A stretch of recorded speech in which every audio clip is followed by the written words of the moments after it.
তারিখ সকাল 7টায় বাংলাদেশ সময় Algeria Argentina high voltage match. High voltage match কেন, আপনি যত দুর্বল কিংবা আর্জেন্টিনার সমশক্তিধর না এই টাইপের দল ধরেন আপনি খেলিয়ে দিলেন, আর্জেন্টাইনদের সাথে কোন একটা গ্রুপের ম্যাচে খেলিয়ে দিলেন, এখন সেই দলটা যেই দলই হোক না কেন, আর্জেন্টিনা মাঠে নামা, লিওনেল মেসি মাঠে নামা, এমি মার্টিনেজের উপস্থিতি, স্ক্যালোনির ট্যাকটিক্যাল বুদ্ধি, সবকিছু মিলিয়ে আর্জেন্টিনার প্রেজেন্সটাই হচ্ছে আমার কাছে মনে হয় ভোল্টেজ ক্রিয়েট করে। এবং সেই ভোল্টেজটা আপনারা সবাই জানেন যে ম্যাচ পূর্ব সংবাদ সম্মেলন হয়েছিল, যেখানটায় মাস্টার মাইন্ড লিওনেল স্ক্যালোনি ছিলেন, এবং সেখানটায় আপনারা কেউ মাইন্ড করেন না, ব্রাজিলের যে সাংবাদিকরা ছিল ব্রাজিলের প্রেস কনফারেন্সে, তার থেকে প্রায় 3 গুণ সাংবাদিক বাংলাদেশে বিভিন্ন মিডিয়া আউটলেটগুলো কভার করছে, লিওনেল স্ক্যালোনির সেই প্রেস মিটে ছিলেন।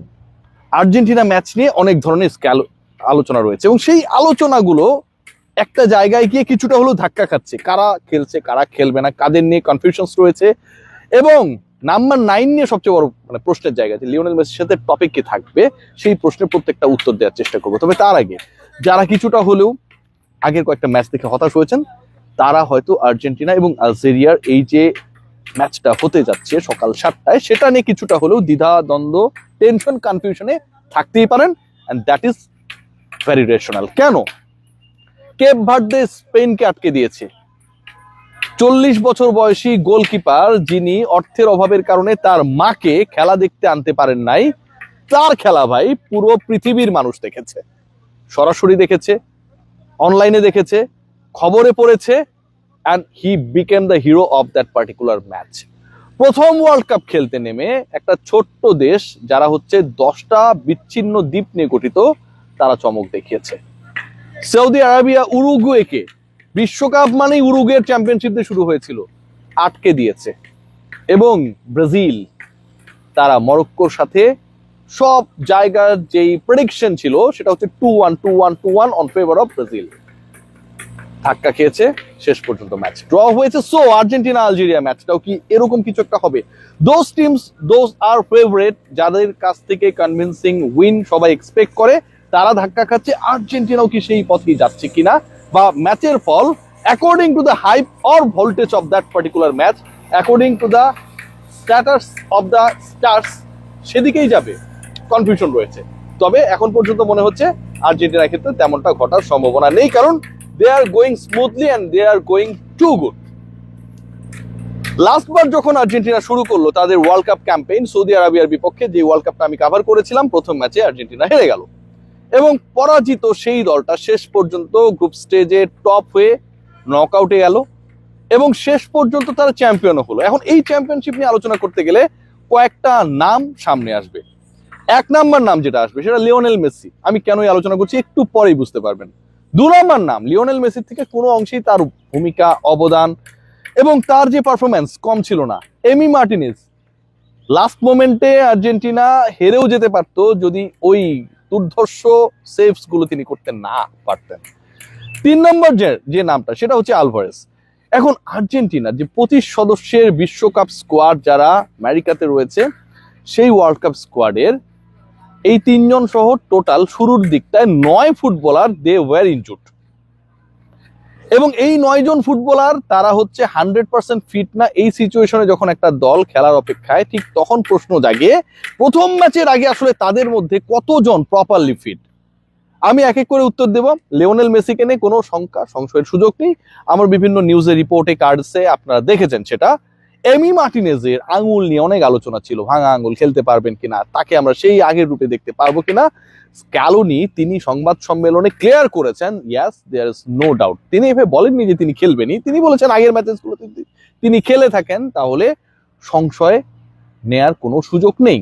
সো আর্জেন্টিনার 2 জন গুরুত্বপূর্ণ ফুটবলার, তাদের প্রেজেন্স নিয়ে, স্টার্টিং 11-এ তাদের প্রেজেন্স নিয়ে ইনফ্যাক্ট কোনো ধরনের সুযোগ নেই যে তারা ইনজুরির কারণে বাদ পড়ে যাবেন বা স্টার্টিং লাইন আপে থাকবেন না। এখন আলোচনায় রয়েছে আলভারেজকে নিয়ে আলোচনা। আলভারেজকে নিয়ে আলোচনার কারণটা হচ্ছে যে আগের যে 2টা ম্যাচ আর্জেন্টিনা খেলেছিল, সেই 2 ম্যাচ হন্ডুরাস এবং আইসল্যান্ডের বিপক্ষে আলটিমেটলি আলভারেজ থাকতে পারেন না ইনজুরির কারণে, এবং তার ওই জায়গাটাকে রিপ্লেস করেছিলেন লাউটারো মার্টিনেজ। লাউতারো মার্টিনেজ এবং হুলিয়ান আলভারেজ এই দুজনের পারফরমেন্স যদি দেখি, ইন্টার মিলানের হয়ে মার্টিনেজ 41 ম্যাচে 22 গোল করেছেন, অ্যাটলেটিকোর হয়ে আলভারেজ করেছেন 49 ম্যাচে 20 গোল, নিক টু নিক। কিন্তু এই দুয়ের মধ্যে স্টার্টিং লাইন আপে উইথ লিওনেল মেসি নাম্বার 9 এর ভূমিকায় যে থাকবে একজনই থাকবে। এখন সেই ফুটবলার থাকবেন যিনি আসলে ইনজুর্ড এবং ইনজুরির কারণে তিনি আইসল্যান্ড হন্ডুরাসের বিপক্ষে প্রস্তুতি ম্যাচে প্রস্তুত হতে পারেন নাই, নাকি ওই দুই প্রস্তুতি ম্যাচে আলো ছড়ানো, গোল করানো, গোল করা মার্টিনেজ থাকবেন? সেই প্রশ্নের যদি উত্তর আপনি খোঁজার চেষ্টা করেন, লজিক্যালি আমার কাছে মনে হয় যে মার্টিনেজের থাকার চান্সটা অনেক বেশি। লাউতারো এবং মেসি আক্রমণে তারা দুজনেই থাকবে, কিন্তু কোচেস চয়েস বলে একটা ব্যাপার থাকে ফুটবলে, সেই জায়গায় Alvarez again he is 100% fit to play the next match, the opener of Argentina's world cup campaign 2026। So আমার কাছে যেটা মনে হয় যে despite having or doing very good, ultimately লাউতারোর চান্সেসটা স্টার্টিং লাইন আপে দেখার খুবই কম। What about the injury concerns of the other footballer? আমি একটু মিডফিল্ডে যাই, যেহেতু অ্যাটাক থেকে নিচে নামার চেষ্টা করছি। মিডফিল্ডে ভাই খুব বেশি আলোচনা করার সুযোগ নেই, এবং এখানটায় যেই ফুটবলারদেরকে আমরা দেখে অভ্যস্ত তারাই থাকবেন। রড্রিগো ডি পল চলে না, কিন্তু ওই যে লিওনেল মেসি থাকলে পলকে রাখা লাগবে। So De Paul will be there. এর সাথে থাকবে এনজো ফার্নান্দেজ, এবং গত বিশ্বকাপে আলো ছড়ানো, চান্সেস ক্রিয়েট করা, মিডফিল্ডে দাপট দেখানো অ্যালেক্সি ম্যাক অ্যালিস্টার। সো এই দুজন they will make the role, they will do the role, যে বলটাকে কিভাবে আলটিমেটলি সামনে বাড়ানো যায়, এবং সাপ্লাই চেইন হিসেবে কিন্তু এখানটায় কাজ করবে। লিওনেল মেসিও সবসময় উপরে থাকবেন তেমনটা না, তিনিও সামটাইমস ওই নিচে হচ্ছে মিডফিল্ড জেনারেলের ভূমিকায় থাকবেন। গোলকিপিং পজিশন নিয়ে কোনো সমস্যা নেই, তবে দুজনের ইনজুরির কারণে যে খেলা হচ্ছে না, এটা মোটামুটি আর্জেন্টিনার জনপ্রিয় গণমাধ্যম টিওয়াইসি স্পোর্টস জানিয়ে দিয়েছে। সেই দুজনের একজন লেফট ব্যাক তাগলিয়াফিকো, এবং মিডফিল্ডার বোকা জুনিয়র্সের হয়ে যিনি সাধারণত খেলেন পারেদেস। অর্থাৎ আর্জেন্টিনা তাগলিয়াফিকো এবং পারেদেসকে ছাড়াই আসলে তাদের প্রথম ম্যাচটার পুরো পরিকল্পনা সাজাবেন। টেনশনের জায়গাটা কোথায়? টেনশনের জায়গা হচ্ছে গেলবার যখন আর্জেন্টিনা শুরু করেছিল তাদের বিশ্বকাপ মিশন, তখন তো তারা ডিফেন্ডিং চ্যাম্পিয়ন ছিল না, সো প্রেশার কম ছিল। সৌদির বিপক্ষে তারা হেরে গিয়ে যেই প্রেশারটা ক্রিয়েট হয়েছিল সেটা অনেক pressure, but before that match প্রেশারটা কম ছিল। এবার আর্জেন্টিনা প্রেশারে। লিওনেল মেসি যতই আমরা বলি ফুরফুরে মেজাজে এবারে বিশ্বকাপকে এনজয় করতে, ভাই বিশ্বকাপের মতো স্টেজকেও এনজয় করার জন্য যায় না।